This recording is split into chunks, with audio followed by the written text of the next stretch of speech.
오늘 우리에게 주시는 하나님의 말씀은 여호수아서 21장 43절에서 45절까지의 말씀입니다. 여호수아서 21장 43절에서 45절까지의 말씀을 교독하시고 마지막 절은 함께 합독하도록 하겠습니다. 여호와께서 이스라엘의 조상들에게 맹세하사 주리라 하신 온 땅을 이와 같이 이스라엘에게 다 주셨으므로 그들이 그것을 차지하여 거기에 거주하였으니 여호와께서 그들의 주위에 안식을 주셨으되 그 조상들에게 맹세하신 대로 하셨으므로 그들의 모든 원수들 중에 그들과 맞선 자가 하나도 없었으니 이는 여호와께서 그들의 모든 원수들을 그들의 손에 넘겨주셨음이니라. 다같이요. 여호와께서 이스라엘 족속에게 말씀하신 선한 말씀이 하나도 남음 없이 다 응하였더라. 아멘.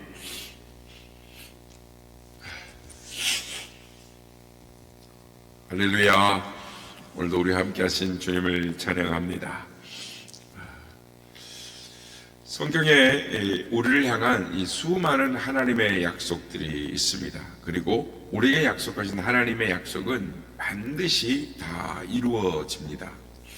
에레미야서 33장 2절에 보면 하나님 자신을 일을 행하시는 여호와, 그것을 만들며 성취하시는 여호와라고 하나님 자신을 소개하고 계십니다. 그리고 이사야서 55장 11절에 보면 하나님의 입에서 나가는 말은 헛되이 돌아오지 아니하며 하나님의 기뻐하신 뜻을 이루며 하나님의 일을 형통하게 하신다라고 말씀을 하십니다. 그렇습니다. 하나님은 한번 하신 약속은 반드시 이루시는 분이십니다. 그러므로 하나님의 약속을 붙드는 자는 열매를 맺게 되는 것입니다. 형통하게 되는 줄 믿습니다. 오늘 본문의 말씀은 이스라엘 백성이 여호수아의 인도로 가나안 땅을 정복하고 또 이 지파별로 기업을 분배한 이후에 레위지파를 각 지파별로 48개의 성읍을 나눠주고 나서 가나안의 정복 역사가 끝나는 것을 기록을 하고 있습니다. 오늘 보면 21장은 45절은 이렇게 끝을 맺습니다. 여호와께서 이스라엘 족속에게 말씀하신 선한 말씀이 하나도 남음이 없이 다 응하였더라 라고 말씀합니다. 하나님께서 아브라함을 부르시고 택하셔서 선민의 조상을 삼으셨습니다. 그리고 아브라함에게 내가 너로 큰 민족을 이루고 내게 복을 주어 내 이름을 창대케 하리니 너는 복의 근원이 될지라 라고 말씀을 하시고 내가 이 땅을 너와 내 자손에게 주리라 라고 약속하셨습니다. 이 땅은 이 젖과 꿀이 흐르는 가나안 땅을 말씀하시는 것입니다. 뿐만 아니라 창세기 17장 7절 8절에 보면 내가 내 언약을 나와 너와 및 내 대대 후손 사이에 세워서 영원한 언약을 삼고 너와 내 후손의 하나님이 되리라. 내가 너와 내 후손에게 내가 거류하는 이 땅 곧 가나안 온 땅을 주어 영원한 기업이 되게 하고 나는 그들의 하나님이 되리라 라고 말씀합니다. 이 말씀은 아브라함 후손들을 하나님의 백성, 선민으로 삼으시는 말씀입니다. 이렇게 아브라함과 그 후손에게 주리라고 약속하신 가나안 땅은 약 800년이 지난 후에 이스라엘 백성들에게 주어졌습니다. 오늘 보면 45절 말씀은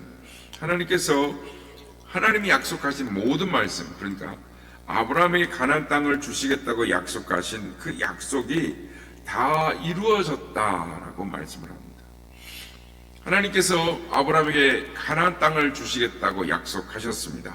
그리고 그 약속을 이루기까지의 시간이 걸렸지만 이 기간은 아브라함과 사라를 통하여 선민의 출발점에서 그 후손이 수백만 명에 이르기까지 선민의 자격을 갖추는 시간이 필요했던 것입니다.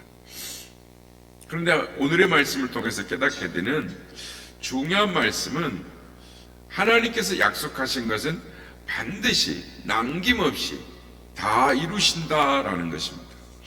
우리 주님은 마태복음 5장 18절에서 진실로 너희에게 이르노니 천지가 없어지기 전에는 율법의 1.1획이라도 결코 없어지지 아니하고 다 이루리라 라고 말씀하십니다.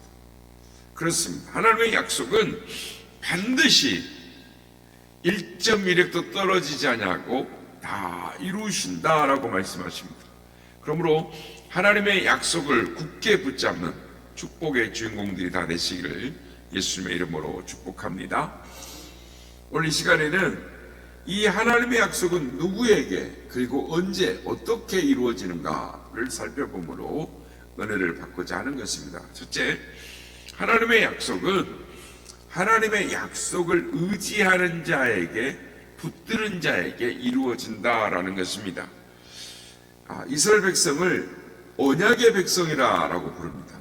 그래서 지금도 이스라엘 백성들은 구약의 모세 오경을 경전으로 삼고 철저한 선민 의식으로 살아갑니다. 그러나 지나치게 옛 율법에 무장되어다 보니 새 언약의 중보자이신 예수 그리스도를 놓치고 말았습니다. 하지만 하나님의 약속을 신뢰하고 의지하는 이 그들의 믿음만은 본받을 만한 것입니다. 하나님께서 아브라함을 택하신 이유도 하나님을 신뢰하는 그 믿음을 보고 선택을 하셨죠. 여러분, 지금 우리도 우리의 삶 가운데 하나님의 약속이 이루어지게 하기 위해서는 하나님께서 약속하신 이 이스라엘 백성들처럼 약속의 언약의 백성으로서 구약과 신약에 있는 모든 하나님의 말씀을 믿고 의지해야 됩니다. 특별히 힘들고 어려울 때 그 약속의 말씀이 이루어질 줄로 믿고 믿음으로 끝까지 붙들어야 하는 것입니다. 야고보서 1장 12절은 이렇게 말씀합니다. 시험을 참는 자는 복이 있나니 이는 시련을 견디어낸 자가 주께서 자기를 사랑한 자들에게 약속하신 생명의 면류관을 얻을 것이기 때문이라 라고 말씀합니다. 시험을 참는 자에게, 시련을 견디어낸 자에게 약속하신 생명의 면류관을 주신다라는 것입니다. 중국 메이지 선교의 아버지라고 말하는 허드슨 테일러 선교사는 오직 믿음으로 중국 내륙 지방으로 들어갔습니다. 다 말렸지만 믿음으로 들어갔습니다. 선교를 하는 중에 일이 많아지면서 사람도 필요하고 돈도 필요했지만 그를 도와주는 사람은 없었습니다.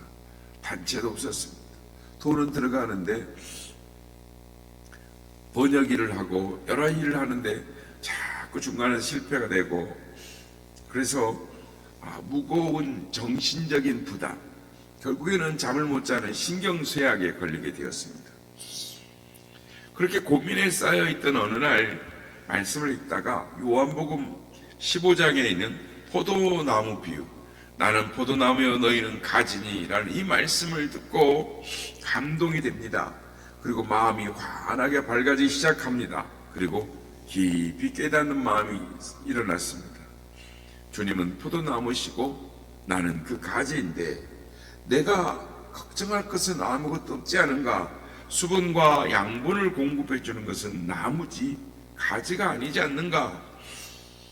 가지는 그것을 받아들이기만 하면 되는데 가지 내가 수분과 양분을 공급하려고 애를 쓰고 있다니 어리석었구나. 그는 그 자리에 꿇어 엎드려서 주님, 이 시간부터는 염려와 근심을 주님께 맡기겠사오니 주님께서 책임져 주시옵소서. 자신의 어리석음을 신하고 회개하고 모든 문제를 주님께 맡기기 시작했습니다. 그러자 마음의 평안이 파도처럼 밀려오기 시작했습니다. 그 이후로 그는 기도하는 모든 것들이 다 이루어지고 응답을 받고 성공적인 선교 사역을 하게 되었다라고 간증을 합니다. 성도 여러분, 구원에 대한 믿음, 영생에 대한 소망은 하나님의 약속의 말씀이 뿌리가 되는 것이죠. 뿐만 아니라 하나님은 성경 말씀을 통해서 우리에게 수많은 약속들을 하고 계십니다. 하나님의 자녀된 우리들은 그 약속을 전적으로 의지하는 것입니다. 우리가 이 땅을 살아가면서 겪는 생사복과 희노애락의 모든 삶은 하나님의 약속 안에 다 들어 있습니다. 그러므로 우리는 하나님의 약속을 항상 생각하며 믿고 의지해야 하는 것입니다. 때로는 그 약속이 너무 더디어서 힘들 때도 있지만 그 약속이 이루어질 것을 믿고 믿음으로 인내하며 기다려야 하는 것입니다. 히브리서 10장 36절은 너희에게 인내가 필요함은이라고 말씀합니다. 너희에게 인내가 필요하면 너희가 하나님의 뜻을 행한 후에 약속하신 일을 받기 위함이라 라고 말씀합니다. 그렇습니다. 세상 사람과의 약속은 확실한 보증이 없죠. 세상의 국가가 보증하는 이 법적인 보증도 완전하지 못합니다. 세상의 권력과 물질 모든 것은 지나가는 것에 불과합니다. 그러나 하나님의 약속은 확실한 것입니다. 하나님의 약속은 영원토록 변함이 없는 것입니다. 그래서 요한일서 2장 17절 세상도 그 정욕도 지나가되 오직 하나님의 뜻을 행하는 일은 영원히 거하느니라 라고 말씀합니다. 그렇습니다. 우리가 의지하는 하나님의 약속은 영원토록 변함이 없는 것입니다. 하나님의 약속은 하나님이 친히 맹세로 보증하시고 계십니다. 그래서 히브리서 6장 16절 17절 하나님은 약속을 기업으로 받는 자들에게 그 뜻이 변하지 않으심을 충분히 나타내시려고 그 일에 맹세로 보증하셨나니 하나님은 하나님의 약속이 그 뜻이 변하지 않는다, 반드시 이루신다라는 것을 맹세로 보증하셨다라는 것입니다. 그렇습니다. 하나님의 약속을 지키시는 분이십니다. 하나님의 자녀들에게 약속하신 모든 약속은 반드시 지키시는 것입니다. 바라기는 맹세로 보증하시는 하나님의 약속을 마음에 새기고 그 약속을 의지하는 우리 모두가 되시길 주님의 이름으로 축복합니다. 두 번째로 하나님의 약속은 그렇다면 언제 어떻게 이루어지는가? 예수님께서 부활하신 후에 승천하기 직전에 제자들이 예수님께 묻습니다. 주께서 나라를 회복하심이 이때니까 제자들이 기대하고 원했던 하나님의 나라가 이제 이루어지는 것입니까? 라고 물었습니다. 지금입니까? 그때 예수님께서 때와 기한은 아버지의 권한에 두셨으니 너희 알 바 아니오? 라고 말씀하시면서 오직 성령이 너희에게 임하시면 너희가 권능을 받고 예루살렘과 온 유대와 사마리아와 땅끝까지 이르러 내 증인이 되리라 라고 말씀을 하셨습니다. 하나님의 약속은 반드시 이루어지지만 하나님의 약속이 이루어지는 것은 하나님께 속한 것입니다. 하나님 때에 이루어질 것이므로 우리가 관심 가질 일이 아니다라는 것입니다. 오직 우리는 우리 각자에게 주어진 일을 성실하게 잘 감당하라라는 것입니다. 하나님을 의지함으로 성실하게 성령의 인도하심을 순종하고 행하면 하나님의 때에 하나님의 약속은 반드시 이루어진다라는 것입니다. 그래서 히브리서 10장 36절 너희에게 인내가 필요하면 너희가 하나님의 뜻을 행한 후에 약속하신 것을 받기 위함이라 라고 말씀합니다. 성도 여러분, 이 일의 결과는 하나님께 속한 것입니다. 우리가 하나님의 약속을 철저히 신뢰하고 의지하고 인내하면 하나님이 정하신 때에 반드시 남김없이 다 이루어지는 것입니다. 이 사실을 믿으시는 우리가 되시길 바랍니다. 우리가 믿고 구하고 생각하는 것보다 더 넘치도록 풍성하게 부어주시는 것입니다. 하나님은 우리의 사정을 아시고 우리를 보아쓰고 인도하시고 충만하게 채워주십니다. 바라기는 어떤 환경과 상황에 처한다 할지라도 하나님의 약속을 굳게 붙잡고 약속을 의지함으로 하나님의 약속의 주인공들, 축복의 주인공들이 다 되시기를 예수님의 이름으로 축복합니다.